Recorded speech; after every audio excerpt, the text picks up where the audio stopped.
रिश्ता। एक अनजाना सा मंडप पर धुआं उठ रहा था। मंत्रों की गूंज थी, लेकिन दुल्हन के लिबास में बैठी ईशानी का दिल बुरी तरह कांप रहा था। उसके बगल में आर्यन बैठा था, जो इस बात से पूरी तरह अनजान था कि घूंघट के पीछे वो लड़की नहीं है जिससे उसकी शादी तय हुई थी। ईशानी की बड़ी बहन सानवी शादी के ठीक कुछ घंटे पहले एक खत छोड़कर भाग गई थी। परिवार की इज्जत मिट्टी में न मिल जाए, इसलिए माता पिता शीतल जी और शंकर जी ने हाथ जोड़कर छोटी बेटी ईशानी को उसकी जगह बैठने पर मजबूर कर दिया। वो खौफनाक मोड़। ईशानी की आंखों से लगातार आंसू गिर रहे थे। उसे याद आ रहा था कि कैसे उसकी माँ ने उसके पैर पकड़ लिए थे और कहा था, तारांकन बेटा, अगर आज तू मंडप पर नहीं बैठी तो तेरे पापा समाज को मुंह नहीं दिखा पाएंगे, वे अपनी जान दे देंगे। ईशानी के पास कोई रास्ता नहीं था। वो अपनी बहन की जगह ले चुकी थी, लेकिन उसका वजूद सिसक रहा था। मंडप पर सच का एहसास। पंडित जी ने कहा, अब कन्या की मांग में सिंदूर भरने का समय है। आर्यन उठा। उसने थाली से सिंदूर लिया। जैसे ही उसने ईशानी का घूंघट थोड़ा ऊपर उठाया, ईशानी की सिसकी निकल गई। आर्यन का हाथ रुक गया। उसने देखा कि सामने वाली लड़की की आंखों में वो चमक नहीं, बल्कि गहरा दर्द और डर है। ईशानी का एक गर्म आंसू आर्यन की उंगलियों पर गिरा। आर्यन ने सिंदूर तो भर दिया, लेकिन उसने झुककर ईशानी के कान में बहुत धीरे से कहा, तुम सानवी नहीं हो ना? तुम्हारी आंखों का पानी झूठ नहीं बोल रहा। ईशानी का शरीर सुन्न पड़ गया। उसे लगा कि अब तूफान आएगा। आर्यन शादी रोक देगा और उसके माता पिता की इज्जत सरेआम नीलाम हो जाएगी। लेकिन आर्यन खामोश रहा। उसने रस्में पूरी होने दी। सुहागरात। सन्नाटे की गूंज। ससुराल पहुंचने के बाद ईशानी को सजे हुए कमरे में अकेला छोड़ दिया गया। वो बिस्तर के कोने पर सिमट कर बैठी रो रही थी।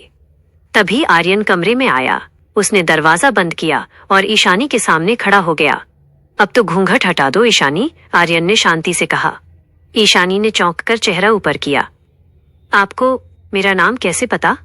आर्यन ने एक गहरी सांस ली। मैं सानवी को जानता था, पर तुम्हें मैंने बचपन की तस्वीरों में देखा था। सानवी के भागने का अंदाजा मुझे था, क्योंकि उसने मुझसे कहा था कि वो किसी और को चाहती है, पर मुझे नहीं पता था कि तुम्हारे घरवाले तुम्हें इस आग में झोंक देंगे। ईशानी आर्यन के पैरों में गिर गई। मुझे माफ कर दीजिए, मेरे पापा की जान दांव पर थी। आप जो सजा देना चाहें दे दें, पर मेरे परिवार को कुछ मत कहिएगा। आर्यन ने उसे सहारा देकर उठाया। सजा तुम्हें नहीं, सानवी को मिलनी चाहिए थी, पर अब जो हो गया सो हो गया। ईशानी, आज से तुम मेरी पत्नी हो, पर मैं तुम पर कोई हक नहीं जताऊंगा।